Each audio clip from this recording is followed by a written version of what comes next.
Hello, everybody. We're back there in Radio Land. Sorry I got the timing kind of off with that one. But again, important information for everybody out there on campus. Our hats off to the Western Herald for their daily news break, keeping us all informed about what's going on here on campus and in the community. If you're just joining us, so I was kind of teeing off or introducing a story. And to quickly sum it up, Larry Bell, as in the founder of Bell's Brewing, is complaining to the city about houseless people who have been kind of camping out in a building next to a foundation, the Larry J. Bell Library Foundation, over by Walbridge and Ransom. And basically, response is the police. Sorry, Bell said officers told his employee they couldn't remove the campers from his property without approval from their supervisor. That approval didn't come Thursday, Bell said, which incensed him, leading to his public Facebook post calling out for the firing of the city manager, Jim Ritzema. According to Bell, the first duty for the city manager, as per the city charter, is to see that all laws and ordinances are enforced. Businesses and nonprofits across the city's north side have dealt with an influx of trespassing, illegal camping, intravenous drug use, and the presence of waste and human feces. And Bell says Ritzema has stayed silent as problems have worsened. So, what I really want to kind of get at by sharing this article, um, and it's not even necessarily to cast shade on Larry Bell, but I certainly would have some critiques about how somebody with this much power and influence in our town uses their bully pulpit, which is to say that it is important to talk about the actual solutions to houselessness, which, point of fact, are to make sure people have housing. We've seen pilot project programs across the country, Housing for All, which have been highly successful. Colorado, in particular Denver, is known as a very successful model of this, which is the idea is housing first, which is making sure people are housed and then providing whatever economic, healthcare, mental health care support that they need. And it's shown that it has a very high success rate, and the actual rate of houselessness has decreased in areas that have tried programs like these. So, of course, the question comes up: why isn't Larry Bell, who is one of the most famous names in Kalamazoo, not using this issue that apparently is affecting him right in his backyard or his proverbial backyard to push for some of these solutions? And it comes to a lot the economic core of how a lot of Kalamazoo's kind of wealthy and powerful operate, which is to say, they are liberal to the degree, or at least to the point, until it becomes a personal inconvenience for them. And we see this time and time again with the housing crisis, which is to say, there's a ton of NIMBYism, not in my backyard. Many pilot programs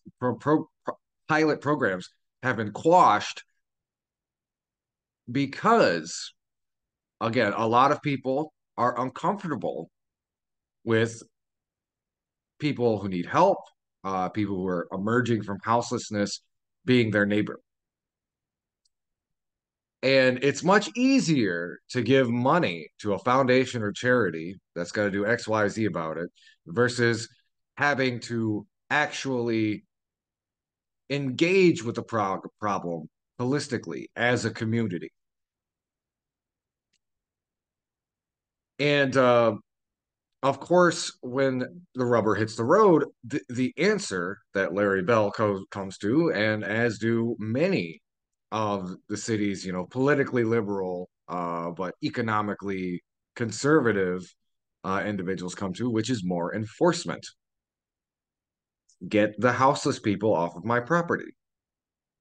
not talking about the roots of the problem or how Kalamazoo can bring its outsized resources to bear to actually address this problem. A good example of this, another case in point, I think the event center. A lot of people, a lot of Kalamazoo residents have been pushing for years for that land to be used for affordable housing, among other things. And uh, we've gone over the whole saga of the event center, but the final point is the rich people got what they want. They're going to build a big event center in downtown that most residents, and especially working class residents, didn't actually want in the first place. An event center downtown is likely going to accelerate gentrification. There is an explicit class interest in keeping Kalamazoo property from being distributed fairly among the people who need it, so that can be hypothetically used one day or sold one day for profit. And that really is the core of it.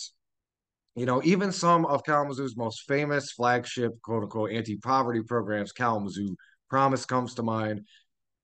It's about trying to professionalize the community or draw professionals in.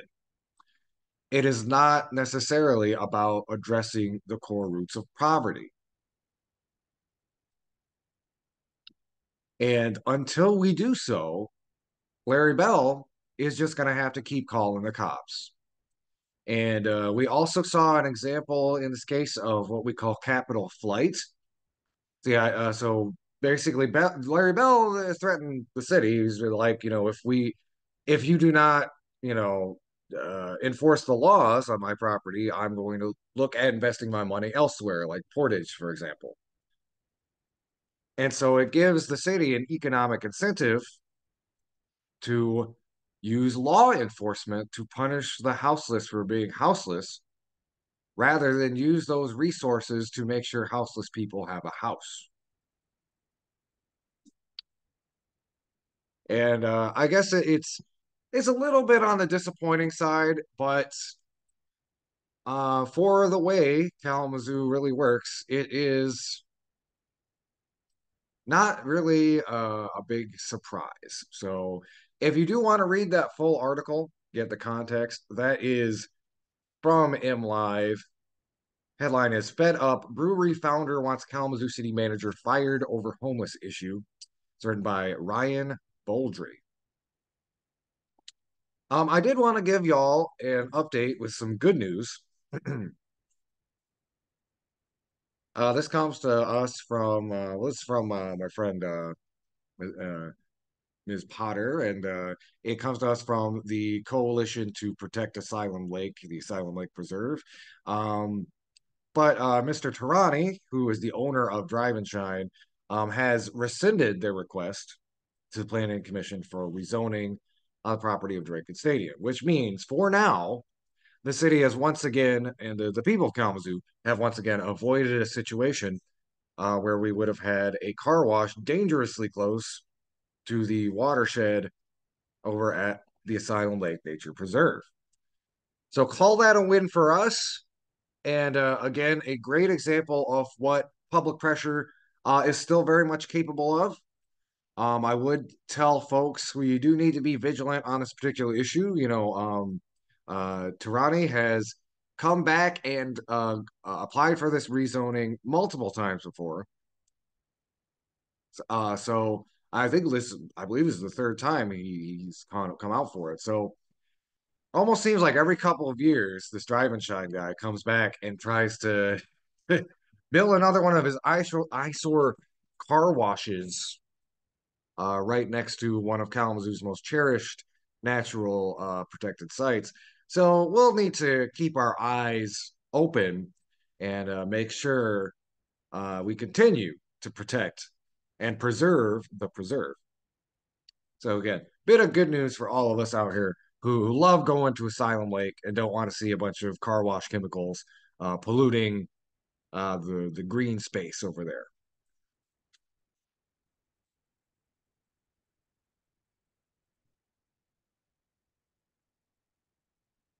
So, in our next section, we're going to transition real quick to some statewide stories. We're going to take just a quick little break before we do. Y'all are listening to Media Cyphers only on 89.1 WIDR or online at widerfm.org, your only source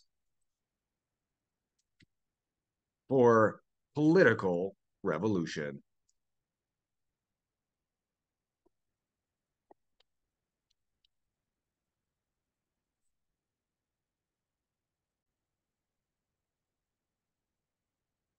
Hello again, everybody out there in Radio Land. Y'all are listening to Media Cyphers only on 89.1 WIDR or online at widerfm.org. If you're just joining us, we just got done talking about some important local issues that were going on here in Kalamazoo. I'm going to jump up to statewide, and there's this story that comes from Bridge, Michigan, that I thought is this story really is a perfect encapsulation of what we are talking about when we refer to systemic racism, and particularly if you get those kooky racist uncles at your dinner party, this is a good rebuttal to a lot of them that think that systemic racism is a quote unquote myth or whatnot. This comes to us, like I said, from Bridge, Michigan. And the headline of the article, Study, Informal Quota Fuels Racial Disparity of Michigan State Police Stops. It's written by Mike Wilkinson. It's published on January 20th. Minority motorists are disproportionately stopped by Michigan State Police in part because of an informal quota system that allows troopers to decide where to patrol, an independent study has found.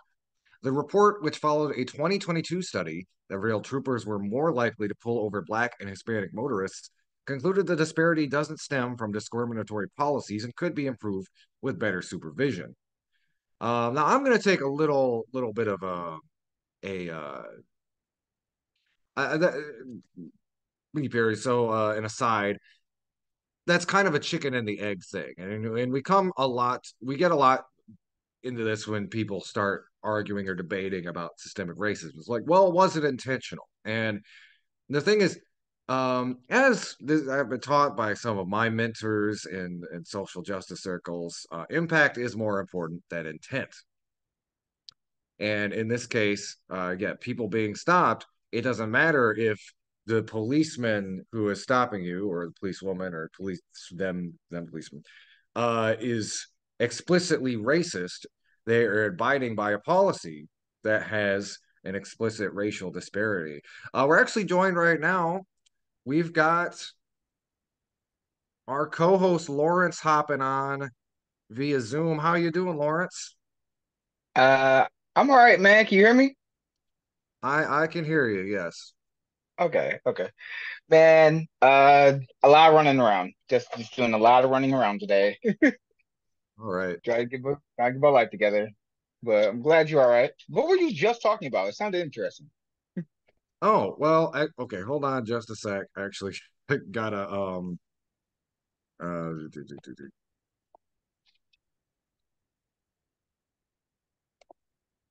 right. Sorry, I had to adjust you to make sure. Okay, introduce yourself again real quick.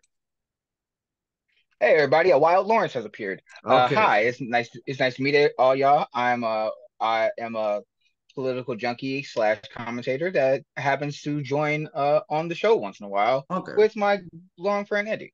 I had to switch over. Sorry, I had to switch over so the folks at home on the radio could hear you. So yeah, actually, I was just talking about this article.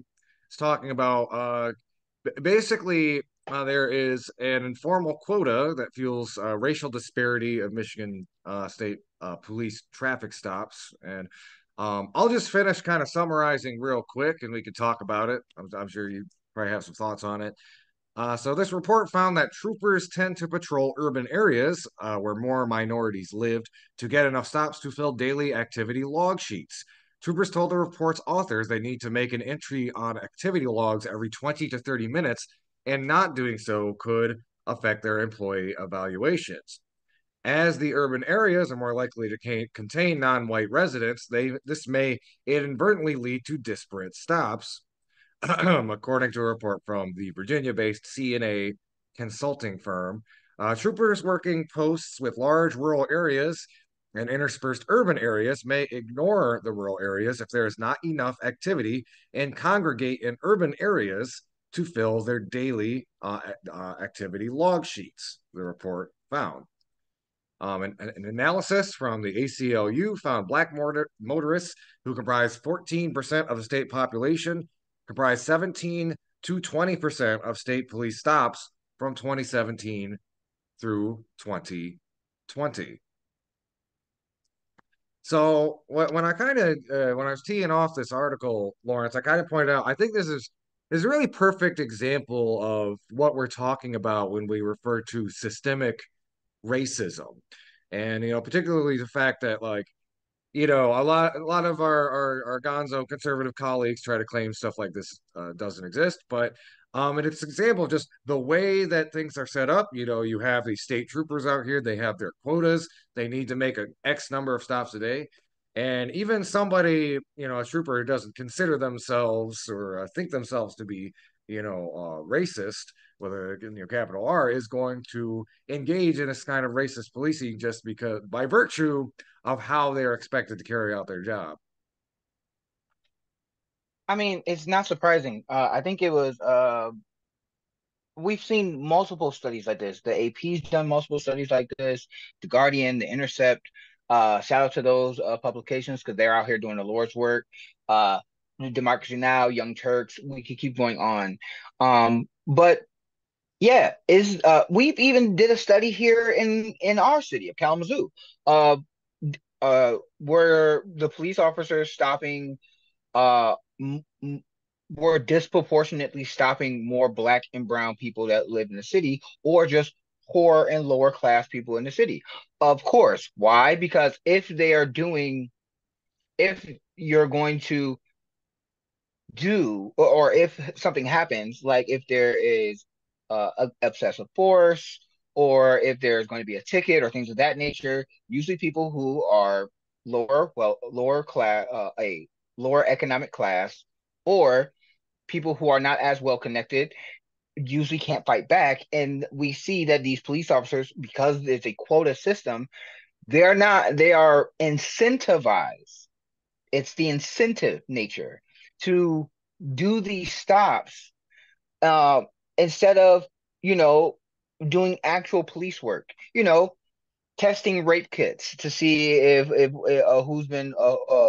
who have assaulted some women, or or other things that actually bring some justice to those who have been harmed. They are more focused on their numbers than actually protecting and serving their citizens. And that leads to more incarcerations, especially with for nonviolent drug offenses. That means more harassment by police in urban areas. This leads to more distrust by police from the community that they're supposed to be serving. It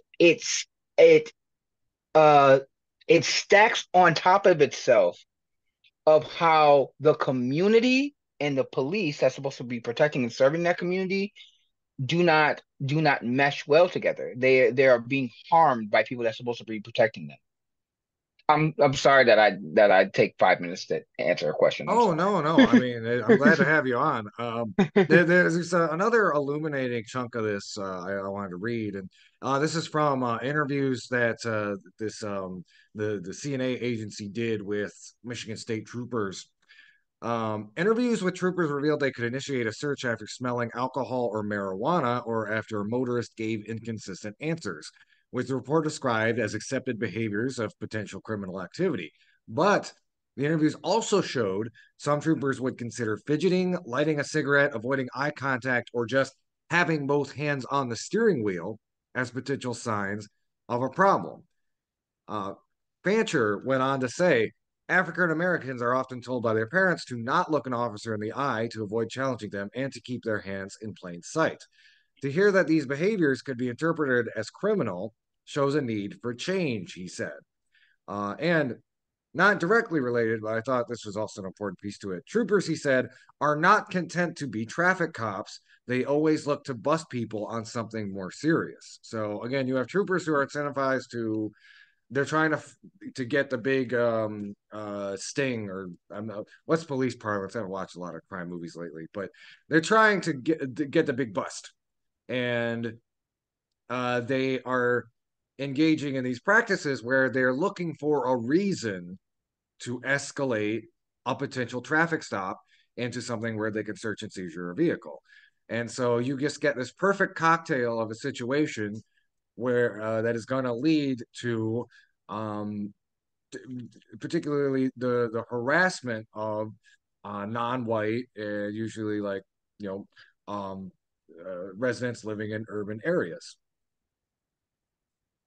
It's I think it was shout out to the Young Turks. I think they also talked about this. Uh I think it was Clark some I cannot remember the name. It was his name is Clark Jr. He was a former Baltimore police cop, and he talked about this. He actually talked about this very thing that they would go into black neighborhoods and especially at the 1st and 15th or at the 30th of the month to meet their quota because they knew that if they arrested a black kid or a poor kid that their parents wasn't lawyers or judges, so they couldn't fight back.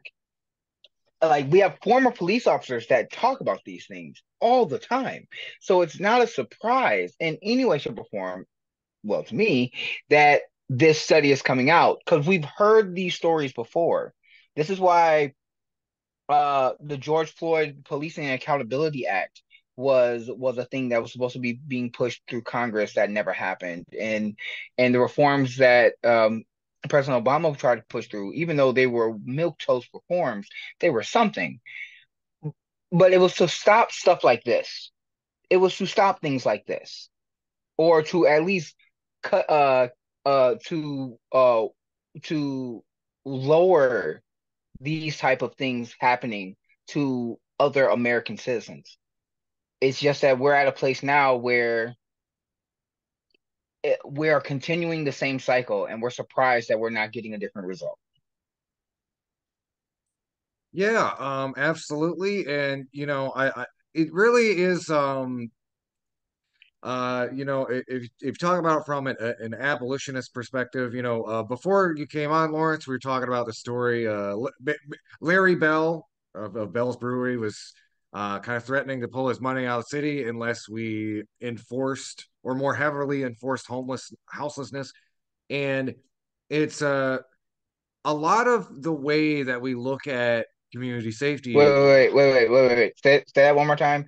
He wanted Oh, to pull funding out of the city if the city didn't do what with with so homelessness. so okay. Larry Bell was upset because houseless people were camping on his property, and the Kalamazoo Department of Public Safety was not evicting them in a timely or aggressive enough manner, or that kind of thing. And I did a whole thing that kind of that really shows you kind of the liberal economic character of Kalamazoo in a lot of big ways, but on a broader level, it shows how I think it just how it shows people like people think that we need to even a lot of more liberal people like Larry Bell think that we should can police our way out of a lot of these problems, and you see that both in the answer to houselessness, which again the real answer to houselessness is economic support, community building support, etc. Or in this case, you Or have just homes, or just yeah, homes. yes. Just the way to solve the homelessness problem is to get people housed. But in this Like, case, with the state troopers, you have police officers who are not out there to solve problems, but officers out there who are looking for problems so that it will look good on their report card or whatever. And again, it just speaks to a system that is fundamentally broken. Uh, and is designed structurally and systemically to punish poor people and to punish non-white residents of the state of Michigan. And when we talk about needing to rebuild community safety from the ground up, that's what we're referring to. It's the fact that it's not just this idea that there's a bunch of secret Klansmen in the police departments, although there are a few of those. But it's this idea that the way the system is set up is in a way that is oppressive and again leads to the kind of outcomes described in this article. I mean, yes, and the other part of that makes it uh that makes it insidious is goes back to the thing that I was saying earlier. What's the incentive? Is the incentive to be like, hey, yo, we solved a crime. There was a crime that happened, and there was a study that was shown recently that there were multiple rape kits that have not been tested, just across the nation, right? That there are people who are, or do these police officers get bonuses and credit for de-escalating situations, right? You we know, and I know police officers know, domestic violence situations can turn very deadly very quickly. Do you get incentives on making sure that they don't escalate, on making sure that people or you're making sure that that if there's a incident, or if someone's smoking marijuana or whatever, or if you're pulling people over, that you are that you're giving people grace and humanity. Because a lot of times, what it sounds like is that they're like, this incentive is to, one, collect money for that. Like these tickets are going to be going to the police department, and this is how they're padding a lot of their bottom lines. And it's a quota to do so. Maybe the quota should be us solving crimes, not us penalizing people for being poor, or not us um just giving out tickets, just being a nuisance, right? It's the incentive structure of the police department itself that is part of this problem. Yeah, absolutely.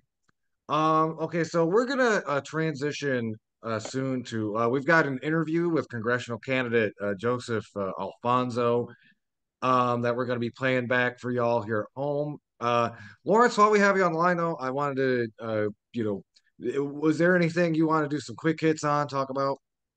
I mean, I have a bunch of quick hits, man. I don't know if you talked about the primary. The South Carolina primary happened. If you did not know that, if you didn't hear anything about it, it's because the mainstream media did not talk about it. Joe Biden won handily. Marianne Williamson came in second with like 2% of the vote. But the Democratic Party has done everything possibly and successfully to make sure that the Democrats don't have a primary, that you don't know about it, you don't hear about it, and if you do hear about it, it's only in good news for Biden. It is We are slow walking into fascism, and the Democratic Party, who's supposed to be fighting for the soul of democracy, is doing everything in their power to not do that, to deny it, Yeah. to literally deny it. Um, so that was one thing. The Grammys. I want to talk about the Grammys. This is a quick hit. I swear on everything I'm gonna talk about is this is a quick hit. Before I get to the Grammys, I don't know if you saw the mayor of Dearborn went on CNN. Oh, I don't know if I you saw did not see that. this. No. Yo, so I do not know how to say the mayor's name. He's a Muslim guy. Um, and the CNN host is basically in many ways trying to browbeat him in in in trying to understand, one, why didn't he have a meeting with Joe Biden when Joe Biden and his camp came to Michigan to campaign, why he refused to have a meeting with him, and two, uh basically browbeat them into voting for Joe Biden because Trump is so bad. And the way that he shredded the way that he sidestepped and walked around this and walked over this interview was amazing. Like the way you should go check it out. Kyle Kalinske from Secular Talk covered it. I think the Majority Report also covered it. And basically, and basically what the mayor was saying was like, look, I have constituents who has family members, multiple family members, 80 plus family members have died in Gaza because of the United States sending money and weapons to Israel and Israel doing this ethnic cleansing slash genocide. And you want me to tell them that they should vote for the president who okayed this because Trump is worse. Yeah, Like, that'll oof. It's I something that stuck with me a while ago, and I saw like somebody comment online, and it was somebody. I don't know if they were from Dearborn, but they are part of like the American Arab American diaspora, and basically their sentiment was, I'm going to vote like local down ballot. I am not going to vote for Joe Biden. I will spend the next 4 years protesting Trump, but I'm not going to go into that voting. I'm not going to leave that voting booth with blood on my hands. And if Trump ends up being the next president, you might as well write that on America's tombstone, because that is exactly like, and by the way, this is not me like saying like that person should vote differently. That's me saying, if the Biden administration doesn't do a 180 on this before November, they could lose, and they could lose bad, and then everybody loses. So, there is a yeah, functional bro. difference between again, a neoliberal warmonger and an outright fascist, and playing fields are different, Uh, etc. But Dog, if we're going, if like I'm looking at 538 right now. Latest polling out of Michigan, the latest polling out of Michigan, Trump is beating Biden by 5 to 6 points. yeah, hmm, And not a and surprise. and this and the last one, two, three, four, five, six. The last six polls that they have on 538, Trump has been beating Biden. Yeah, five out of six, 5 out of 6. Jesus. Yeah, I could keep going. I could keep showing more, but yeah. Um, since December, Trump has been beating Biden. Trump's been beating Biden not just in Arab voters, but also in young voters because of his stance in Gaza.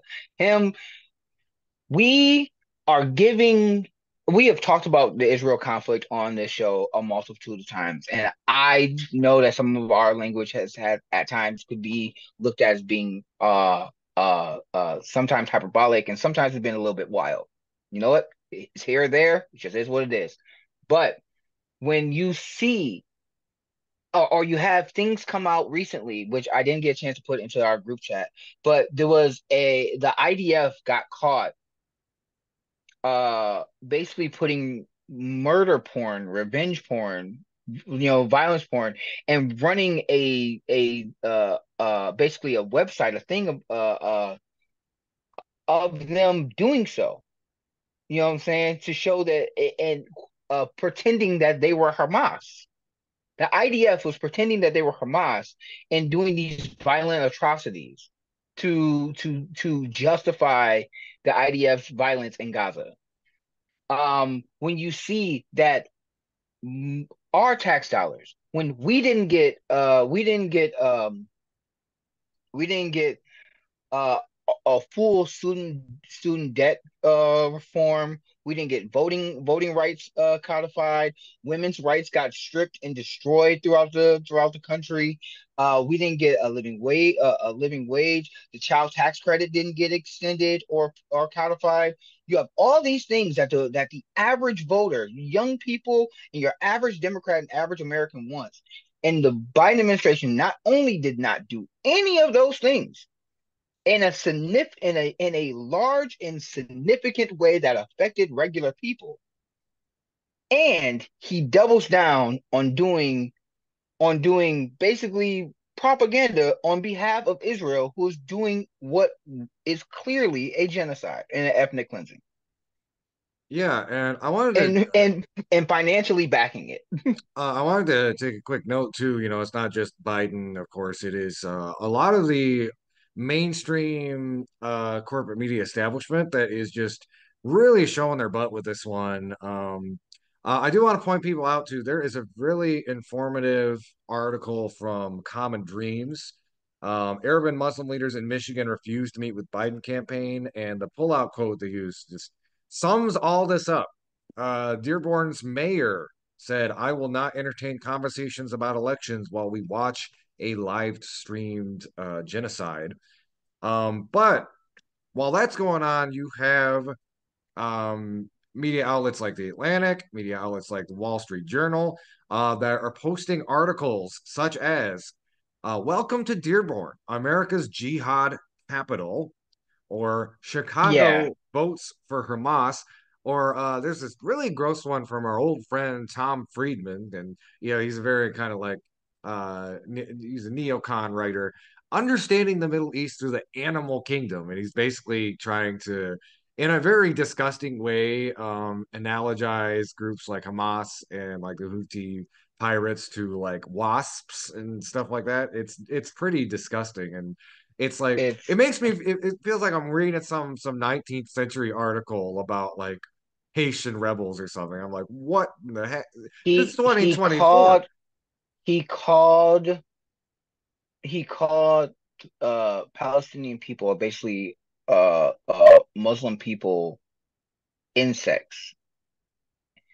And if that surprises you, or that is a does not uh roll out the red flags for you, I want you to remind everyone that is the same type of language that the Nazi Party said about Jews during the 1930s, all the way to what they called the final solution, and that we needed to exterminate them.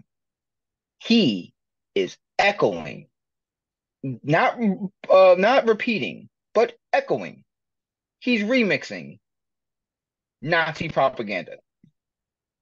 Yep. And again, I think it's worth noting, as much as has been pushed out there about like kind of this caricature of, animalistic terrorists and stuff. What you've mostly seen from people in Gaza is, it's like we want the occupation. We need this, to end. You've seen a lot of this dehumanizing language coming from the IDF and a lot of their friends in the U.S. media. Okay, Lawrence, I think Okay, we're gonna but have to wrap that up. But do you got any other quick things before we okay, we move okay, on to our next hour? okay. Just quick hit. I just need 3 minutes. Uh, I wanted to bring up the Grammys. The Grammys happened Sunday. Sunday, right? Yeah. Hmm. Yeah, Sunday. Today's Tuesday. Oh God, Jesus. Um, we're both hip hop heads, and Killer Mike won. He swept the Grammys. He won Best Rap Performance, Best Rap Album, and Best Rap Song with uh was and honestly, if you call yourself a hip hop head and you did not listen to Michael, you are missing out on good hip hop music. Oh yeah. Fantastic hip hop Mhm. music. Um, I got a chance to see but Run the Jewels last fall. It was dope. Go yeah. do it if you get a Um, chance. yeah. So that happened. Jay-Z got the award, an award that they've named after Dr. Dre for his work in the music industry and breaking barriers and things of that nature. It was good. But Jay-Z did a thing, and the Grammys did a thing, and I want to talk about it. Jay-Z called out the Grammys because the Grammys did not show Killer Mike getting his award. Now, this might sound familiar to everybody. Do you remember why when Will Smith and the Fresh Prince, when they got the first rap Grammy and they protested the Grammys because the Grammys did not show the category on live TV. They refused to show hip hop in any form except for them wanting to perform, but them actually getting their reward, having their big moment like every other category, they refused to do that. That was back in the 80s.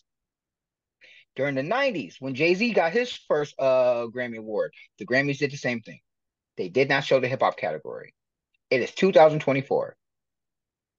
The Grammys did not show Killer Mike's acceptance speech or award on the national live broadcast. They excluded the hip hop category, and I want to remind everybody that the most popular genre of music and the most popular genre worldwide, not just in the United States, but worldwide, is hip hop.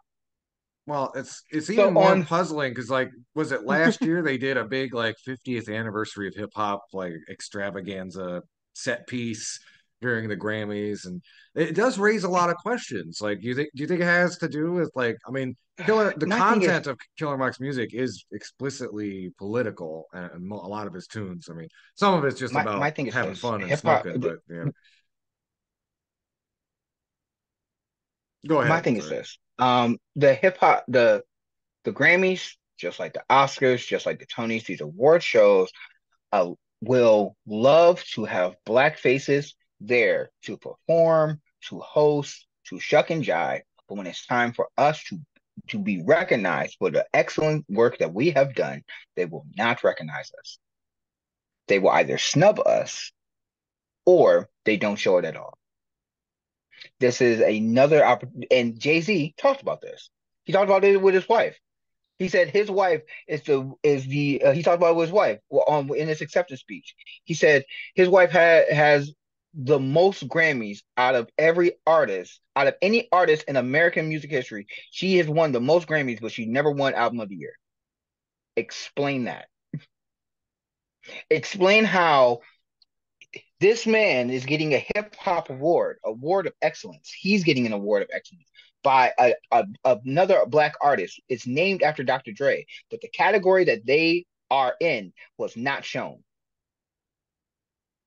The man who swept all three of the hip hop categories did not get the time or the reverence. He did not get the credit, the time, and the reverence to be celebrated just like every other artist. It is it is the same organization that will finally give us praise for. They finally did a good thing. They finally gave the Grammy to the artist that actually deserved it, but they wouldn't show it. It is disrespectful to the culture. The Grammys have always disrespected Black culture and Black Americans and hip hop, and they've always done this, and that was no exception. If you Yeah. did not see Jay Z's speech or see and then afterwards, Killer Mike got arrested because the LAPD was on some BS. That was a whole thing. If you haven't seen Donkey of the Day and Charlemagne's God talk about why LAPD got Donkey of the Day, go see it. It's worth it. It's worth watching. It's I amazing. also wanted to mention kind of different music genre, but Annie Lennox did a cover. Well, I guess she sang "No Nothing Compares to You," which is Sinead O'Connor's famous cover of Prince's song. It's kind of a tribute to Sinead O'Connor, and she demanded a ceasefire at the end of her song. Which one I can't think of a better tribute to Sinead O'Connor than doing that. But Facts.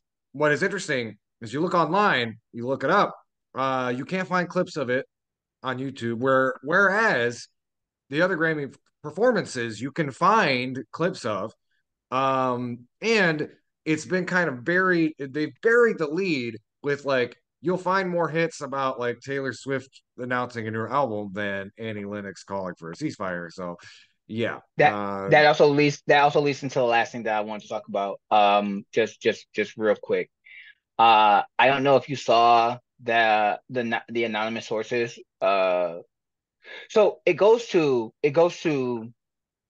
the organization and the organization wanting to not ruffle feathers, right? They're worried about their advertisers. They're worried about people cutting off. They're worried about alienating people. Yet these artists are supposed to be able to be free and to be able to speak their minds and tell truth to power. But when they should be when they should be given the credit and the shine to do so, they do not show them, or they cancel them, or they just ignore them like they did with Killer Mike. They cut the piece out like they did Baby Girl, right? Or they will ironically give Jay-Z the an award named after a hip hop artist. But and they let Jay-Z go off, and Jay-Z didn't go off as much as I wish he would have. But ignoring the irony of it the entire time, the indifference of it the entire time. It is maddening. As much as as much work as we've done to bridge the gap for more equality, the same structural problems, the same caste problems that we have are there. That Also, if you haven't seen the movie Origins, it's come out. It's by Neva Duve. She did Selma. It's based off of the book The Origins of the Discontents. It is such a good movie. I saw it the other night. It was wonderful. And also this is something that we have to do Sunday or sometime later this week. There was an anonymous CNN staffers who are leaking details about how their coverage of Israel has to go through the Israel Bureau. What? The Yeah, their coverage has to get approved by Israel by the Israel Bureau. It's from the Guardian. Uh this is from the Guardian. It says every story on the conflict must be cleared by the Jerusalem Bureau before broadcasting or publicating. Wow. Wow. We have to That's talk. We're going to okay. talk about Yeah, it. We're we going to will. talk about. We're going to talk about All right. it. Well, for now, Lawrence, I want to thank you for taking time out to join us on the show. And Yeah, stay man. tuned.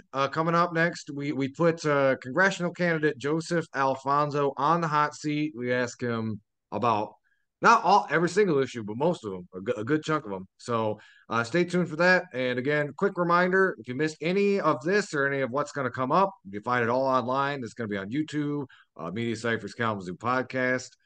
Thanks again, Lawrence. We're going to take a quick little break and come back. We'll have an interview with Joseph Alfonso.